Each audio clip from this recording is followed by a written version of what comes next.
Good morning, everyone. Welcome to the Modern Market. This is our daily show from Monday to Friday at 7 a.m. Eastern Time, 12 p.m. BST. Every day of the week, where we discuss all things to do with the modern market. That is the crypto market, the NFT market, and the Trump meme coin market.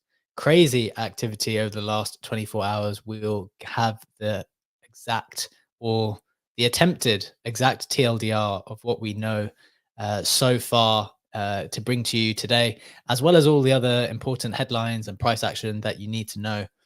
We'll get into that as usual in just a little bit. But before we get there, just a reminder, friends, that nothing that we say here is financial advice. This market is incredibly risky, so please do proceed with caution and exercise your own judgment. With that out of the way, I'm joined today by my legendary co-host, Sammy.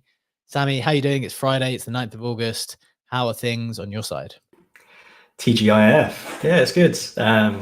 Getting ready for the weekend, and I think there's never a dull moment in crypto, is there? There's always some sort of conspiracy or debacle or something. So it's never a dull moment. It's exciting to get into it. Yeah, I love, well, I can't say that I love it. In fact, I will specifically say I hate it when I basically draft my newsletter. I draft my newsletter every Thursday afternoon, ready to get it published on Friday. As people know, I've written my Friday newsletter, weekly roundup of the NFT market and the crypto market 133 times now. That's my routine. I like routine. I hate it when there's like headline grabbing news at the end of Thursday night, so that I have to wake up on Friday, update it, write a new section and do something like that. But I do think what was going on yesterday was probably worth putting in, even though we don't know all of the perfect details. There's a lot of people alleging different things and a lot of deleted tweets, frankly. So I don't know whether we'll ever get to some of that source information. But definitely exciting activity. As we said at the top, today's show we will dive into the RTR token, how it reached $140 million on alleged Trump family backing and Icebag's involvement, but then it swiftly was rugged by the initial token holders, now down to 8 million. So we'll touch on that and how the kind of story unfolded based on what we know. That was the main main article in my newsletter this week. So you can subscribe there if you want to read that too. In general, prices are up though. I mean, I know this was happening in the background, but in general, prices were up. So we'll touch on the general price action of crypto, which is kind of on the recovery, and discuss to what extent we think we will have this V-shaped recovery that we were talking about. And then memes moved up pretty aggressively as well. So we'll be talking about all those three things during the course of today's show, as well as one interesting discussion point as usual. So let's start with some price action and hit the headlines first from the snapshot, which is pinned up top. I'm going to share the screen for people who are watching in. Remember, we're live on X video. We're live on YouTube video as well. So if you want to watch in rather than listen in, we are in those places. Starting with some price action, Bitcoin is up almost 6% to almost 61K, just a little bit underneath. ETH is up almost 8% to 2.6K. I think it got as high as 2.7 at one point in time. Solana up 1% to $156. Obviously, ETH people in the timeline getting pretty excited about ETH being up. Just for a bit of context, on 7 days, though, Bitcoin is down 6% on 7 days. Solana is down 5% on 7 days. ETH is still down 16% on 7 days. So that is a bit unfortunate. Getting into the headlines, as we said, cryptos has surged across the board, which is good to see. Number two, RTR reaches $140 million on alleged Trump family backing and Icebag's involvement. The rug swiftly down to $8 million. Donald Trump Jr. had this to say. He said, a lot of people asked me about this on my show tonight. To be clear, this is not the Trump project I tweeted about the other day, and you'll hear about that from us directly in time. But I like the message and the love from the crypto community. I know some of these guys and think they're well-intentioned, but others started to conflate this with the Trump project, and we had to clarify. So we're going to dive into that in just a little bit. And final headline, memes moving up pretty aggressively. Frog up 110%, Brainer up 50%, Miggles up 40%, but big moves across the board as well. A few notable sales, Azuki Lightning selling for 13 ETH, Penguin Grizzly Bear Heart selling for 9.46, and a Bored Ape Admiral Coat selling for 10.56. I've noticed a few notable sales that kind of above floor again, with people maybe buying for rarity a little bit more than they have been in the past. That's the price action. Those are the headlines, Sammy. Before we get into a bigger discussion on those, let's head over to our NFT marketplace partner, Mintify, see what is catching your attention on this side. Yeah, I think the obvious one is the Kangpai pandas that have kind of gone down significantly, but I think we'll touch on that a little bit later. The thing that looking at the Mintify heat map on the Blast side, the thing that I noticed that I kind of thought was missing was, so Blast released their gold distribution. I think it was yesterday, or maybe even the day before, but it was obviously very sort of focused on culture and rewarding some of these collections. So I kind of expected to see a pump in those particular collections, and naming a few would be like the Wolves or GM photography by NFT Stats, but actually it didn't really move the needle. And it kind of got me thinking, okay, well, like, is Blast Gold, does it still have the impact to the wider market that it used to pre-TGE? And I think the answer, I mean, I'm seeing a lot of posts on the timeline that suggest to the country that it just doesn't have that impact anymore. And people are thinking, okay, well, it's so far away, the next conversion of gold to Blast tokens, that are people actually interested in this anymore? And I see that as a huge opportunity. But I think a lot of people are kind of exiting the ecosystem, and sort of the number of people transacting has gone down. So yeah, it's just interesting to see that specific collections have been rewarded with gold, but yeah, it hasn't moved the needle. Yeah, I like the thinking, which is something like everyone is leaving. So two things have happened. The price has gone down, therefore everyone started leaving. But I am probably of the opinion as well that the price is high enough for there to be opportunity. Like, I think this happens in crypto where people's expectations are so unbelievably high that when something comes out much lower, but it's still really, really high, then they're like incredibly disappointed. Like, this is useless. What's the point of even participating? What's the point in this thing even existing? When actually, there's still very much like something to be had there, particularly if your competition goes down. I'm just looking, I'm going to share the Blast chart at the moment because we haven't actually looked at this in a long time. And let's just do some thinking out loud here. So we've got the Blast trading at just over a cent now. Obviously, very, very down bad from where it started out when it was at maybe 2.5 cents or more. FDV of over 1 billion. So it's like, look, just think about all the other chains that come out, or the other chains that have come out that are disappointing, other protocols that are coming out that are disappointing. Like, sure, this is not maybe the $4, $5, $6, $7, $8 billion protocol that you'd like it to be. But that's $1 billion in value wrapped up in this token. And sure, when the next airdrop comes, maybe it's going to go down even more. But it's still an incredible amount of value, specifically if everyone else exits and stops participating.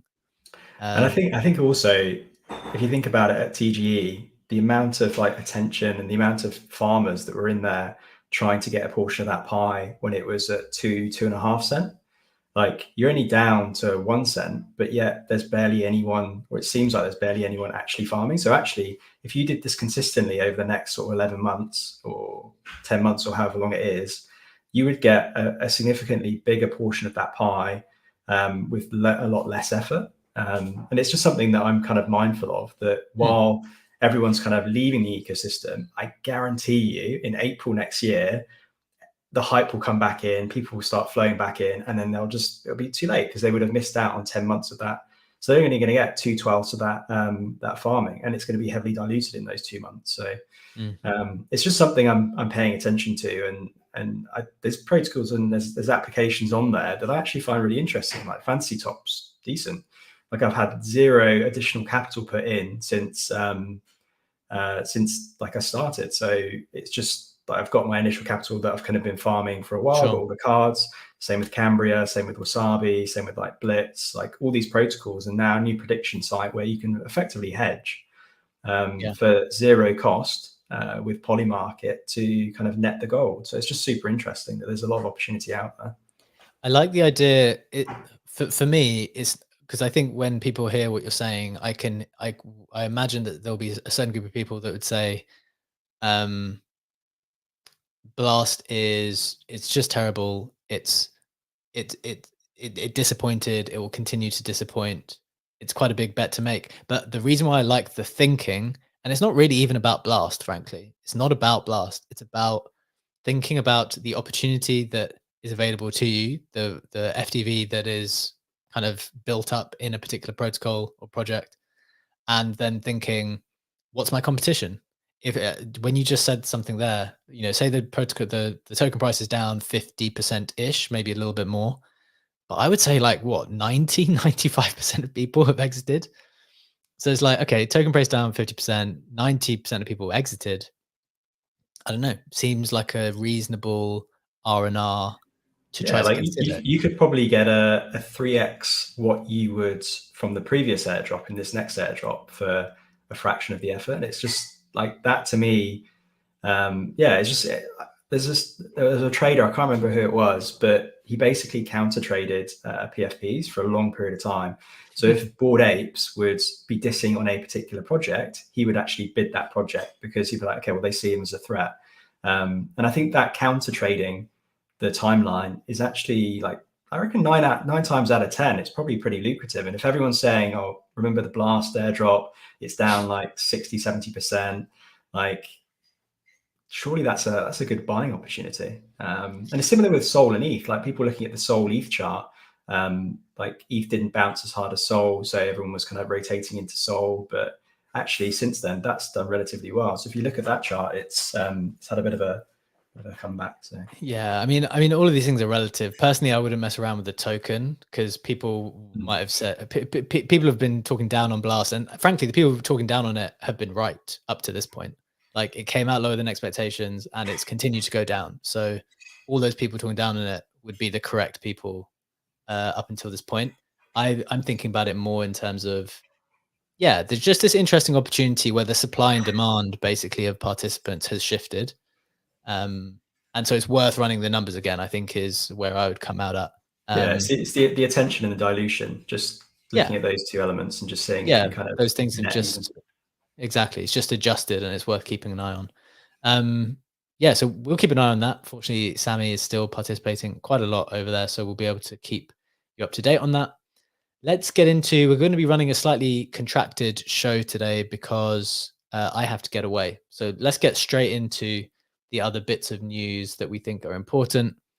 It probably makes sense to start just with the main headline for today, which is that the Trump family deny the RTR connection that caused the coin to become dead.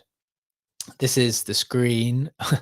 This is the sad story of many coins that we have come to know and love. I'm just going to share the screen there. So RTR obviously launched yesterday at some point in time, went up very, very aggressively to almost 16 cents. And then since then has kind of completely tumbled down. This is the story. This is the research that I did overnight and this morning before I published my newsletter this morning.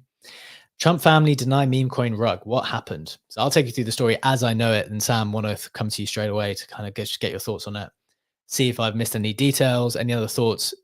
Clear disclaimer at this point in time is this seems like kind of piecing together information, lots of deleted tweets involved, lots of uncertainty, lots of kind of rumors and unclear conclusions. So this is just the best information that we had available to me as I produced this. So take it with a pinch of salt. Need to do your own research. Restore the Republic. The RTR token launched yesterday and immediately had rumors of Trump family involvement. Crypto Twitter was on the lookout for something from the Trump family because Eric Trump had tweeted not long ago, which suggested that something is coming from the family imminently. He had tweeted, I think on August the 6th, so that's 3 days ago, I have truly fallen in love with crypto and DeFi. Stay tuned for a big announcement. So I guess the timeline was kind of ready for something from them. When RTR launched, there were numerous KOLs shilling it. The Trump Students Chair said they thought it was the official Trump coin. And even the founder of Solana shared its details. And those original tweets have now been deleted. Multiple tweets have now been deleted as part of this point. I shared this tweet from Wizard of Soho, who had taken a screenshot of the founder of Solana, kind of not shilling it as such, but just sharing the details, had an American flag as part of a quote tweet for some of this information. Why did people have so much conviction that this was the case, given that there was no official, there was no official kind of approval or stamp of authenticity? Well, there was a very trusted crypto founder and OG Icebags who said that he met with one of the members of the Trump family and actually deployed this coin for them. They were allegedly going to come out to support it after the development. This is from a screenshot which was shared on social media. The tweet is actually still up. It was from ICO Beast, but I saw it from other places too. The message from Icebag said, "I have receipts, never sold a single token. Don's son told me 10 minutes before that he was tweeting. Heartbroken right now." Someone asked, "Did you meet with Donald Jr.?" And Icebags replied, "In person for 2 hours." So I haven't been able to verify the authenticity of that tweet, this kind of Telegram message, but this is the one that was circulating quite soon after that time. Seems to be what people have been saying as well, that Icebags was involved. Whoever did hold the majority of coins in the end nuked the chart.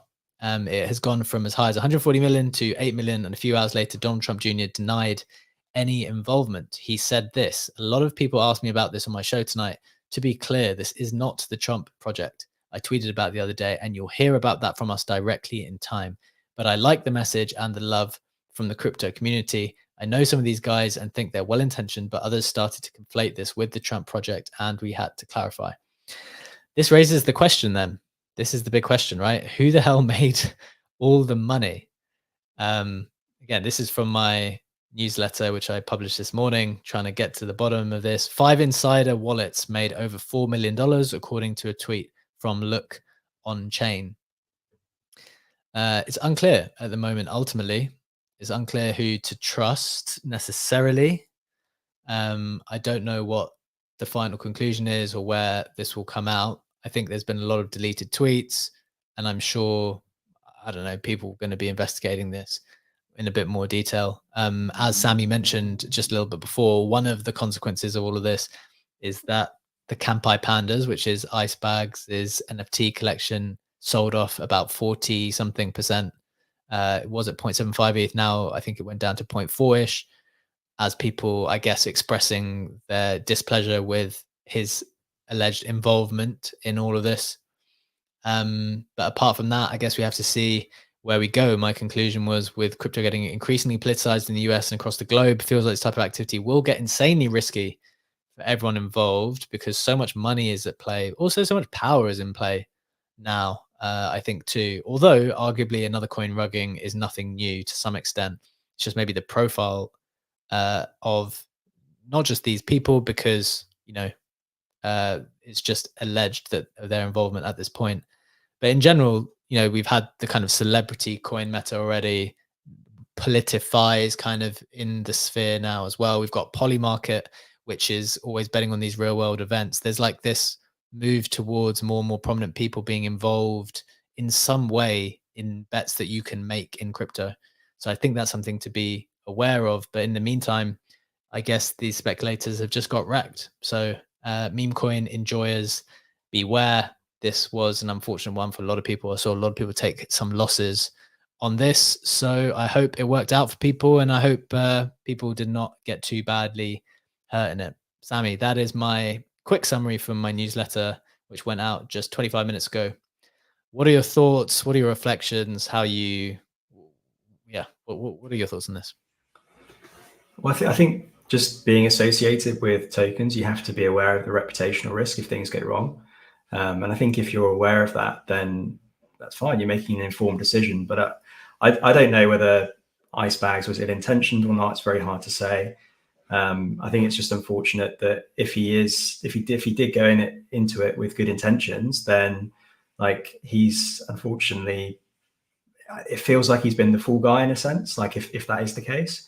But then again, it's crypto. It's very hard to tell. I don't have the facts. Ideally, you want to know who those big wallets are. and who those big wallets are linked to. And once you know that information, then you can make more of an informed decision about like what's actually gone on here. But yeah, like you said, there's a lot of people that would have fallen victim to this, would have lost a lot of money. And yeah, I feel really sorry for them, because I think they would have got behind it to an extent. But I think, yeah, there is the flip side of that as well. Like, you need to be aware of the risk that this is a very volatile market, and putting capital to this, you can't just yeet your whole stack into a meme coin and not not be concerned about like the outcome if things go wrong. So. Yeah, I mean, I think the people speculating on it probably, you know, in the end, the best way to think about this stuff always from a personal perspective is to take responsibility for the buttons you press. So from that perspective, I think this is just the game we play. It doesn't matter who tells you anything. If you press the button and you go in with a size that makes you uncomfortable when you lose it, like, in the end, that's always on you. I think that's probably the best kind of personal responsibility to apply when it comes to these types of things. From the other side of things, from the founder side, because you were going in that direction for a minute, I saw a couple of people say, and I think I'm not sure where I lean at the moment, but a couple of people say, like, well, it just becomes very telling that you build up a reputation over time, and you can just lose it so quickly. And I guess the question that any founder in this space, or frankly any space, I don't know if this 100% even correlates with crypto, but like, is the risk that you're taking worth the worth the risk? Like, is it worth it? Because I do think that people thought that Ice Bags was like a great founder, great example of how to be a founder in this space. And I think that is the case. Like, he's built Campai Pandas in a really good way. He's got all the fighting stuff, got like a legit outside podcast that does really well.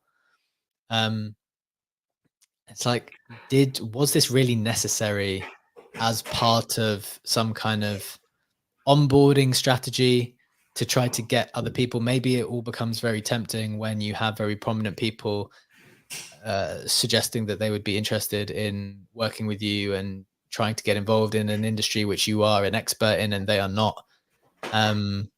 Yeah, I'm very cautious of that as a founder in this space, of like who you work with and the temptations involved in that. But do you have a thought there, Sam? Yeah, I think reputational risk is huge, and that's why a lot of big brands will only work with kind of approved suppliers and things like that, because they want to make sure that their due diligence is kind of in place. But yeah, I mean, we've had instances with like Kevin Rose as an example, and like his downfall with the reputation kind of things, and he's just exited the industry altogether. So yeah, it's not isolated to crypto as well. Like, No. each industry is relatively small, particularly if you're in like I look at, I don't know, insurance in London, which is like the market I was in for a period of time. Like, everyone would know everyone within the city, because everyone would hang out together, they go for drinks together, and that would be like the Lloyd's market. So if you got a reputation within that circle, like, that would affect your way of doing business. So yeah, I think it's exactly the same with the insurance, the crypto industry. Like, it's not a huge market, and your reputation can take you or make you. So yeah, it's just something to be mindful of, and doing the right thing, and eventually doing it in a sustainable way. I think it will pay dividends in the long run. But yeah, equally, you just need to be careful about when you do take risks. Is it worthwhile? Like, just like you said. I think the celebrity thing really catches people, like when people are very prominent and then someone reaches out, and maybe you're also very prominent, but they're prominent like in a different way to your prominent. I think that can be something which kind of pulls at people in a way that maybe they not even alleging any kind of malice, but it just pulls people in a direct, gets their brain like wired in a way that they just might not think through things in the exact same way they would usually, because of that kind of pull of particular people with a certain type of status or money and things like that. Or that's what it seems like as an outsider as well. Kind of observing some of those things that happen a couple of times. Interesting question in the YouTube comments from Stefano, which I also saw people kind of commenting, which is this bearish for Trump's president run? Where there were multiple people in the comments who've lost money on other tweets saying like, all the money that I lost in this, I'm going to be donating to Kamala. Everything, like, no more Trump. Do you think there's a danger that this constant conversation about a Trump coin could lead to anti-Trump sentiment on some way, because it's like, look, what's going on here? Like, are you playing? Is this just a big ruse to capture crypto attention and try to attract the liquidity when and where you want it, whether or not this coin was involved with them? The other day, obviously, he appeared at the Bitcoin conference, and within, I don't know, 24 hours, I can't remember if it was 24 hours before, 24 hours after, there were Bitcoin shoes being sold by the thing. Like, is this just a huge commercial opportunity? I'm not suggesting the shoes sales are some type of life-changing money for Trump, but at the same time, like, it's commercial, right? It's commercializing it in a way which, you could have just turned up to the conference and just spoke at the conference. But there's NFTs, there's Bitcoin shoes, there's like, clearly we're a commercial group of people who have a lot of money. So I don't know. What do you think about that? Yeah, it's a good point. I think, you referenced the NFTs. Like, he's done, is it 4 NFT drops now, or at least 3? Like, I've just lost count. But similar to that Memecoin chart that we saw, we just see lower amounts of liquidity go through the next collection. I think he's a businessman, like he always has been. I think he thinks in that mindset, and if people want to buy his stuff, and people do want to like get access to him, and I think that was one of the benefits of holding. Was it when he sold his suit as an NFT or something? And if you held a certain number of tokens of it, you got to go and meet him in real life or something. And people pay for that airtime. So it's interesting. I don't think that it's going to be a shitcoin they're launching. I think it probably is going to be tokenized real estate or something to do with that, because that kind of fits his old business. Where he's in the property market and kind of moved, like his dad used to do sort of low end property, and then he kind of shifted to the upper end stuff in high value real estate in like New York and stuff. So I think like that to me is like the next iteration, and I think he's obviously tested the water with his NFTs, and he's got a good understanding of, or at least his team probably has a good understanding of how it all works. So that to me is the next logical step, not meme coins. So. Okay. I think that's a fair point. I mean, I would like to think that would be the logical professional next step from a group of people who like are coming with a lot of in real life kind of business acumen in a particular industry. What you just described would be a great attempt to enter into the industry, right?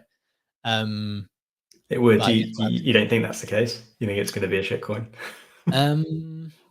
Honestly, I don't know. I'm just getting increasing. This is what I started to think. I started to wonder, like, as you're kind of weighing up Bitcoin policy or crypto policy, if you were part of the Trump team, and as you said, I think one of the key things you said was that these guys are businessmen. Like, he's a businessman, like, I think pretty successful. I think it can be agreed, pretty successful businessman, whether or not you like politics or not. So they're thinking business. So whether or not on this, the campaign trail, is it pro business to be a part of the crypto community? Yes, it's definitely pro business to be part of the crypto community, because you get all these donations. I think they're pretty significant. It seems to be like we're a growing and affluent demographic, so you get to target those people. And in the end, win or lose, win or lose the election. And I know people would, it seems to be the case that people in crypto would rather that he wins because he's come out. Win or lose, it seems to be a good demographic for him to kind of capture in that respect. To be pro Bitcoin and pro crypto is good for business. And so I'm just wondering, at least for this period of time, whether it's 6 months, 12 months or so, it pays to be in this. It pays better to be pro, but simultaneously, it made me a little bit more skeptical of whether or not these plans come to fruition, because who knows if it's as useful to be pro crypto at some point in time in the future. I think the opportunity is there. I think it comes down to the execution. If there's something else that comes along that's more lucrative, I think he'll probably end up focusing on that. But I think at this point in time, it's obviously got the attention. He's got the whole political campaign where he's trying to get swing voters. So like, I think at this point in time, it makes sense. And if they launch like an RWA platform for real estate, I think that's actually like something that's creating real value. And there's a sub segment of the crypto audience that's big on RWA. So I think that would kind of solidify his kind of backing from a lot of them. So I don't know. I think like there's a huge opportunity. I just think it comes down to the execution and whether there's something else that might distract their attention from it. Yeah, I mean, I think that's definitely the optimistic angle. I don't know. Let's see. Funky, your hand is raised. While I am kind of getting increasingly skeptical, why don't you come in here and give us your thoughts? Funky, welcome to the stage, my friend. GM fam, yeah, I'll come give you the bull take. At the end of the day, I don't think it really matters. I think this is all, as Brett has pointed out many times, it's all up and to the right over the long term. I really don't care whether or not Trump continues to, it's important that he's pro crypto. And I think especially on the heels of what just happened in Russia yesterday with Putin signing in, making it, hey, yeah, go ahead, you can mine crypto and everything else. We are now getting into a place where it's effectively a proxy war because it's going to be with them being sort of the longtime de facto, enemy of the US. I feel like it's only going to further push the narrative where now, and whether Trump wins or not, I think the more important thing, at least for me, or at least as a US citizen, is focusing on what Cynthia Lummis has introduced to the Senate, trying to get that strategic reserve Bitcoin bill over, passed through legislation. So that way it's good for America. Like at the end of the day, as an NPA, as someone who hates both sides, I just want what's good for this country and what's good for its citizens and everything else. So I feel like it's just an arms race, and to use the pun, but I feel like it's just going to be Trump aside. I don't think it matters. It's, we're seeing look at what you had in the snapshot. MicroStrategy and Larry Fink and BlackRock now have like 575,000 Bitcoin or something. I think people in America are going to want to see this accumulation continue for just the, global economic situation. I think that is the case, Funky, and I appreciate the bull stance on this as always. My one thought from the political angle, without making it overtly political, because we want to kind of stick to the crypto, is just look, this is obviously crypto activity done by the Trump family, and I don't mean the RTR token, which is still kind of uncertain about that origin and who exactly was in charge of that and who pushed that. I mean, whatever it is they do next when they talk about this new big announcement. So that is still coming up. And I guess the question and the thought to keep an eye on, especially as we are betting on these things and on Polymarket and considering the different chances between Trump and Kamala winning and what crypto's potential like outlook would be under each different type of presidency, is like, if they do something dumb, then does that like is there a increase in chance that puts a wedge between crypto and the Democrats? Because obviously there's been a wedge between there anyway, right? Like they've been in power this amount of time and they have not necessarily been pro it. Although I think certain people in crypto have been open to the idea of them opening up as crypto becomes more important. But if the Republican the Trump family as part of this extended network, whilst Trump is going for the presidency as a Republican, do something like untoward, then does that drive it like a deeper wedge between the Democrats and crypto because of they'd have a very easy thing to point towards. Maybe I'm overthinking it, but Funky, as someone in the States, what's your kind of reflection on that? I think they would be wise. That's just Trump doing Trump things, right? Sure. At the end of the day, I don't think if they're smart, if the Democrats are smart, they would not let this be a wedge because Trump's just, again, doing Trump things, the whole family, whatever. Putting that aside, I don't think you could blame crypto for Trump being Sure. Trump. So I think it's one of those cases where if they're smart, if they're true to their word, if the letter that was sent to the DNC about and Kamala Harris saying like we need to reset relationships with the crypto industry, if they're smart, they're going to continue down that path because there's very serious business. You know, look at Marathon. You know, it behooves the Democrats to try and woo over the independent voters like me, right, and many others who are crypto holders. There's 50 million people in the United States who hold crypto. I'm not saying all of them are going to be single issue voters, but a lot of people are going to vote based on their bags. And I feel like that would be a terrible misstep for the Democratic Party to not try and woo those voters over to their side. Okay. I think that is pretty fair. Look, I think we brought you the information of what happened with the RTR token, a little bit of analysis, a little bit of thoughts on it, both from the founder perspective, the token perspectives, and the political perspective. So we'll leave it there. I assume the speculation is going to continue into the weekend as people try and figure out what goes on. But that's enough from us on it. Let's hit the Web3 Roundup to get you up to speed with everything else that's been happening in the space in the past 24 hours. Then we're going to wrap a little bit earlier today because I'll need to run. So first, Russia President Putin signed a bill to legalize crypto mining.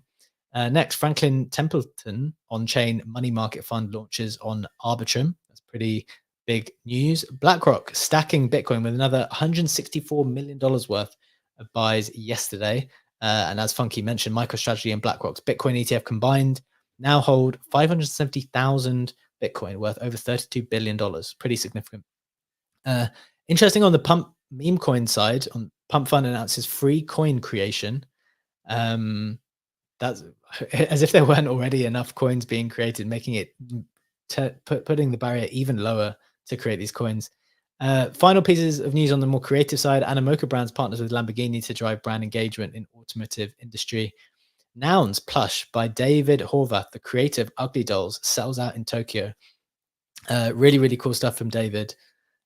He's a friend, a kind of creator who I respected a lot. Excellent at developing IP. Nice to see that Nouns collaboration. And Doodles announced hyper-limited Adidas apparel drop. Doodles just going from strength to strength, to be completely honest. Securing these really, really quality partnerships. So that's the Web3 Roundup from around space in the past 24 hours. We just got a couple minutes left today. Sam, amongst all of this other nonsense going on, crypto actually bounced pretty aggressively in the last maybe 48 hours. Bitcoin was as low as 51K, I think, back to above 60 now.